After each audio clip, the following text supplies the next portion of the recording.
Je vais te montrer deux handstands complètement différents. Le premier sera beaucoup plus facile à apprendre que le second. Ici, regarde, mes épaules sont loin devant.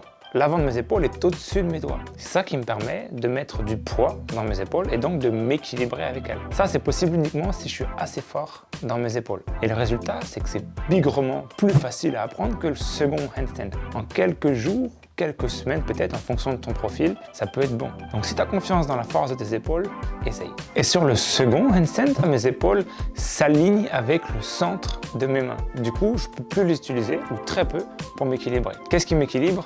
Mes mains. Et ça, c'est bigrement plus difficile à utiliser que les épaules. Là, ça peut prendre plusieurs mois pour réussir à s'équilibrer avec les mains. Mais pourtant, c'est bien cet équilibre-là que je te conseille d'apprendre. Pourquoi ? Eh ben, il y a plusieurs raisons. La première, c'est que ça va t'ouvrir beaucoup de portes, beaucoup plus que le handstand avec les épaules. Pour bien comprendre, regarde, quand tu es debout, tu vas t'équilibrer avec tes pieds. Tu vas pas t'équilibrer avec tes genoux, tes hanches ou tes bras. Sinon, tu pourras pas faire grand chose de ta vie. C'est la même chose sur les mains. Si tu veux pouvoir être à l'aise, si tu veux pouvoir faire des choses avec le reste de ton corps, tu dois pouvoir t'équilibrer qu'avec les mains. Lorsque tu arriveras à t'équilibrer qu'avec tes mains, et attention, tes épaules vont quand même pouvoir te servir à sauver ton équilibre et même de temps en temps à t'équilibrer si besoin. Mais lorsque tu arriveras principalement à utiliser tes mains, tu vas t'ouvrir la porte à plein de figures. Tu pourras par exemple bouger tes jambes librement en contrôle parce qu'elles n'auront plus besoin de t'équilibrer.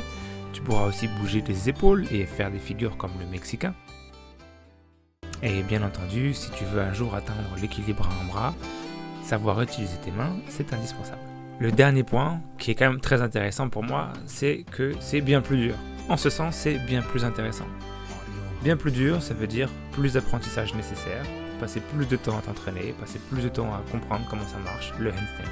Si tu as bien compris, tu dois maintenant passer du temps à développer ton équilibre avec tes mains. Pour ce faire, rien de tel que passer du temps contre le mur à essayer de décoller les pieds du mur en appuyant exclusivement sur le bout du doigt. Pour que ça marche, tu dois comprendre comment fonctionne ta stabilité, tu dois verrouiller ton bassin en rétroversion, bien repousser le sol.